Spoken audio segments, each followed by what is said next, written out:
മാന്യപ്രേക്ഷകർക്ക് നമസ്കാരം. UDF സർക്കാരിന് കനത്ത പ്രഹരമാണല്ലോ കോടതിയുടെ ഭാഗത്ത് നിന്ന് ഉണ്ടായിട്ടുള്ളത്.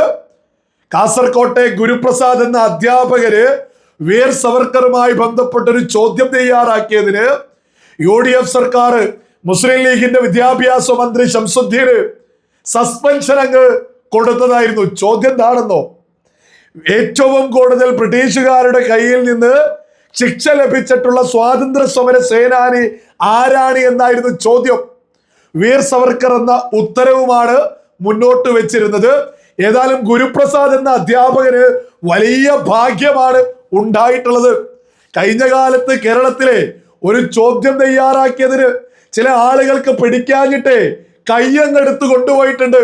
ഏതായാലും ഇത്തവണ ലീഗിന്റെ ഭാഗത്ത് നിന്ന് ഒരു സസ്പെൻഷനിൽ ഒതുങ്ങി എന്നുള്ളത് മഹാഭാഗ്യമാണ്.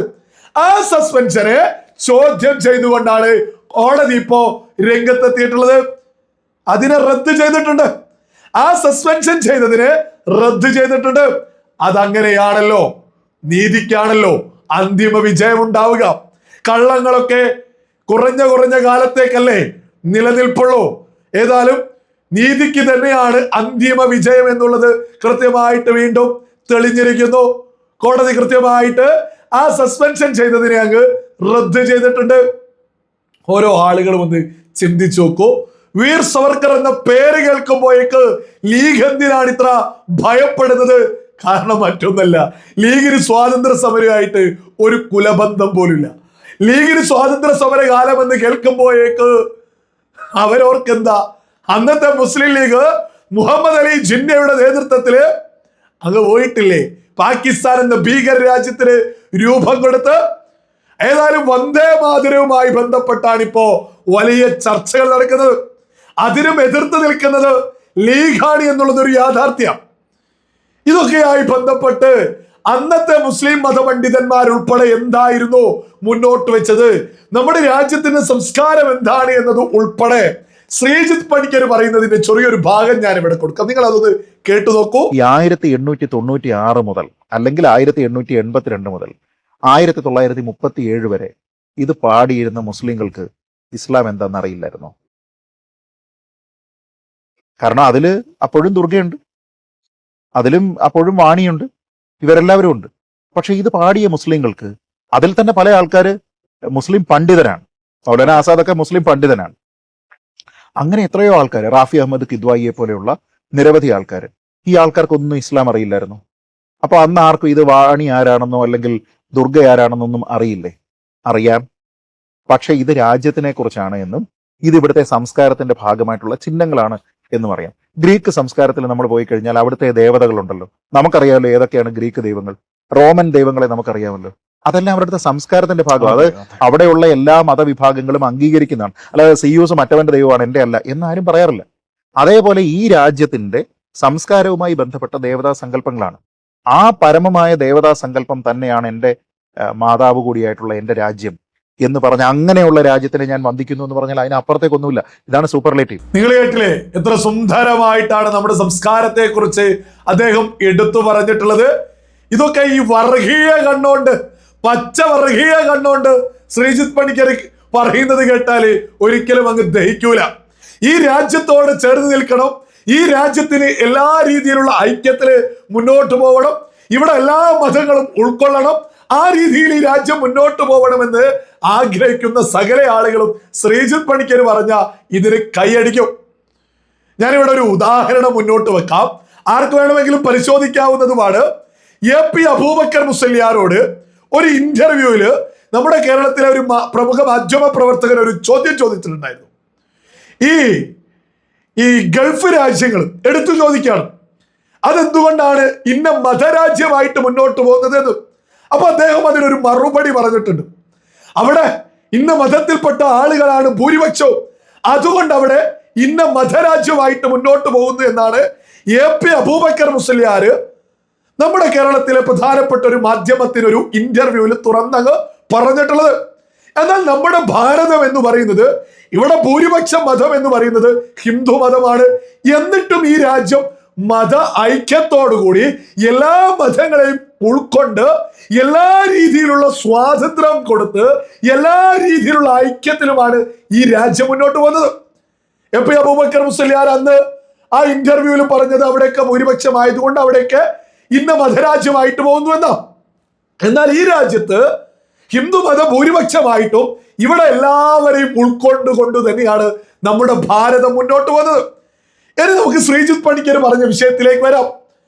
അറബ് രാജ്യങ്ങളാണെങ്കിൽ ഓരോ രാജ്യങ്ങള് ഗ്രീക്ക് രാജ്യം ഏത് രാജ്യം എടുത്തു നോക്കുക, അവർക്കൊക്കെ അവരുടേതായ തനത് സംസ്കാരമുണ്ട്. അറബ് രാജ്യങ്ങൾക്ക് മുസ്ലിമുമായി ബന്ധപ്പെട്ട് ആ മതവുമായി ബന്ധപ്പെട്ട് തന്നെയാണ് അവരുടെ സംസ്കാരം മുന്നോട്ട് പോകുന്നത്. നമ്മുടെ രാജ്യത്തിന്റെ സംസ്കാരം എന്ന് പറയുന്നത് ഹിന്ദു മതവുമായി ബന്ധപ്പെട്ട് തന്നെയാണ്. എത്ര സുന്ദരമായിട്ടാണെന്നോ ശ്രീജിത്ത് പണിക്കർ ആ കാര്യം അങ്ങ് എടുത്തു പറയുന്നത്. അതായത് ദേവസങ്കല്പത്തിനോട്, ഹിന്ദു ദേവസങ്കല്പത്തോട് ഉപമിച്ചിട്ട് അതിന് തുല്യമായിട്ട് ഈ രാജ്യത്തെ വണങ്ങുക എന്ന രീതിയിൽ മുന്നോട്ട് വെക്കുന്നു എന്നൊക്കെ പറയുന്നത് ആ വന്ദേമാതരം ആ ഒരു പൂർണ്ണതയിൽ ആലപിക്കാതെ പോകുന്നത് ഈ രാജ്യത്തോട് ചെയ്യുന്ന നെറുകേട് തന്നെയല്ലേ. ഇവിടെ ശ്രീജിത്ത് പണിക്കർ എടുത്തു പറയുന്നുണ്ട് മൗലാന അബ്ദുൽ കലാം ആസാദ്. അതിനേക്കാൾ വലിയ മതപണ്ഡിതരൊന്നും ഇപ്പൊ തൽക്കാലം കേരളത്തിലില്ലല്ലോ ഇതിനൊക്കെ എതിർത്ത് പറയാൻ. ഈ പറയുന്ന മൗലാന അബ്ദുൽ കലാം ആസാദ് പോലും കൃത്യമായിട്ട് ഈ വന്ദേ മാതരം പൂർണ്ണമായിട്ട് ആലപിച്ചിട്ടുണ്ട്. ആരായിരുന്നു ഈ വന്ദേ മാതരത്തെ എതിർത്തത്? മുഹമ്മദ് അലി ജിന്ന, പാകിസ്ഥാൻ എന്ന ഭീകര രാജ്യത്തിന് രൂപം കൊടുത്ത ജിന്നയാണ്. അവരുടെ നേതൃത്വത്തിലായിരുന്നു ഈ പറയുന്ന വന്ദേ മാതരത്തെ പൂർണ്ണമായിട്ട് ആലപിക്കാൻ അനുവദിക്കാതിരുന്നത്. അവർക്ക് വഴങ്ങിക്കൊടുത്തായിരുന്നു കോൺഗ്രസ് വന്ദേ മാതരം പൂർണ്ണമായി ആലപിക്കാതെ മുന്നോട്ട് പോയത്. ഈ പറയുന്ന കേരളത്തിലെ ലീഗിന് കോൺഗ്രസ് വഴങ്ങിക്കൊടുക്കുന്നു. കേരളത്തിൽ മാത്രമേ ഇന്നു വന്ദേ മാതരം പൂർണ്ണമായിട്ട് ആലപിക്കാത്തതുള്ളൂ. കർണാടകയിലെ തെലങ്കാനയിലെ കോൺഗ്രസ് ഭരിക്കുന്ന മറ്റെല്ലാ സംസ്ഥാനങ്ങളിലും പ്രതിപക്ഷം ഭരിക്കുന്ന ജമ്മു കാശ്മീരിൽ ഉൾപ്പെടെ പൂർണ്ണമായിട്ട് വന്ദേ മാതരം ആലപിക്കുന്നുണ്ട്. അവിടെ ഒന്നും പ്രശ്നമില്ല. ഇന്നത്തെ മുസ്ലിം ലീഗിന് മാത്രം കേരളത്തിൽ പ്രശ്നമുണ്ടായതുകൊണ്ട് ആലപിക്കുന്നില്ല. മുസ്ലിം ലീഗിനാണെങ്കിൽ സ്വാതന്ത്ര്യ സമരവുമായിട്ട് ഒരു കുലബന്ധവുമില്ല. അവർക്കുള്ള ഒരൊറ്റ ബന്ധം പാകിസ്ഥാൻ എന്ന ഭീകര രാജ്യം രൂപീകരിച്ച ആ പാർട്ടിയുടെ പേര് തന്നെ പിന്നീടും അവർ എടുത്തിട്ട് അണിഞ്ഞു എന്നുള്ളതാണ് വലിയ യാഥാർത്ഥ്യം. സകല വിവേകമുള്ള മലയാളികളും തിരിച്ചറിയാം. വി.ഡി. സവർക്കറുമായി ബന്ധപ്പെട്ട വിഷയത്തിൽ കോടതി കൃത്യമായിട്ട് ഗുരുപ്രസാദ് എന്ന അധ്യാപകനൊപ്പം അദ്ദേഹത്തെ സസ്പെൻഷൻ കൊടുക്കാൻ അനുവദിക്കില്ല എന്ന് കൃത്യമായിട്ട് ഉയർത്തിപ്പിടിച്ചിരിക്കുന്നു. ഇനി വന്ദേ മാതരവുമായി ബന്ധപ്പെട്ട് നമ്മുടെ നീതിപീഠങ്ങളെ ആര് സമീപിച്ചാലും വന്ദേ മാതരം പൂർണ്ണമായിട്ട് ആലപിക്കണമെന്ന് മാത്രമേ കോടതികൾ ഉയർത്തിപ്പിടിക്കൂ. ഈ രാജ്യത്തോട് ചേർന്ന് നിൽക്കുന്ന സകല ആളുകളും ഈ രാജ്യത്തിന്റെ ചരിത്രവും സംസ്കാരമൊക്കെ തന്നെ ഒന്ന് ഉൾക്കൊള്ളണം. എന്തിനാണ് ഇതിന്റെയൊക്കെ പേരില് പറ്റില്ല വന്ദേ മാതരം പൂർണ്ണമായിട്ട് ആലപിച്ചാൽ മതവിശ്വാസത്തിന് പ്രശ്നമാണെന്ന് പറയുമ്പോ ആ വിശ്വാസികൾ എന്റെ ലളിതമായ ചോദ്യം, ഞാനൊരു വിശ്വാസിയാണ്, ഞാനൊരു മുസൽമാനായിട്ട് ജീവിച്ച് മുന്നോട്ട് പോകുന്ന ഒരു വ്യക്തിയാണ്. വന്ദേ മാതരം പൂർണ്ണമായിട്ട് ആലപിക്കുന്നത് കൊണ്ട് ഈ രാജ്യത്തോട് കൂറ് പുലർത്തുന്നത് കൊണ്ട് എന്റെ വിശ്വാസം ദൃഢമാവുമെന്നാണ് ഞാൻ വിശ്വസിക്കുന്നത്. എന്നാൽ ഇത് പൂർണ്ണമായി ആലപിക്കുമ്പോഴേക്ക് വിശ്വാസത്തിന് പ്രശ്നമാണെന്ന് പറയുന്നവരുടെ വിശ്വാസത്തിന്റെ അടിത്തറ എന്ത് കോപ്പ? ലളിതമായ ചോദ്യം. എല്ലാം മലയാളികളും തിരിച്ചറിയാം.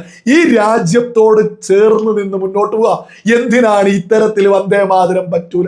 വീർ സവർക്കർ എന്ന് കേൾക്കുമ്പോൾ ചൊറി പൊട്ടും, കുരുപൊട്ടും. ഇത്തരം ആളുകൾ കുരുപൊട്ടിയൊക്കെ തന്നെ അങ്ങ് മുന്നോട്ട് പോയിക്കോളൂ. അല്ലെങ്കിൽ പണ്ട് പാകിസ്ഥാൻ എന്ന ഭീകര രാജ്യം രൂപീകരിച്ച ആ ഒരു പാർട്ടിയുടെ പേരിട്ട ആളുകൾക്ക് അങ്ങോട്ടേക്ക് തന്നെയാണെങ്കിൽ അങ്ങ് പോയിക്കോളൂ. എന്തിനാണ് ഈ രാജ്യത്തിന്റെ സുന്ദരമായ സംസ്കാരത്തെ ചോദ്യം ചെയ്ത് ഇവിടെ തന്നെ തുടരുന്നത്?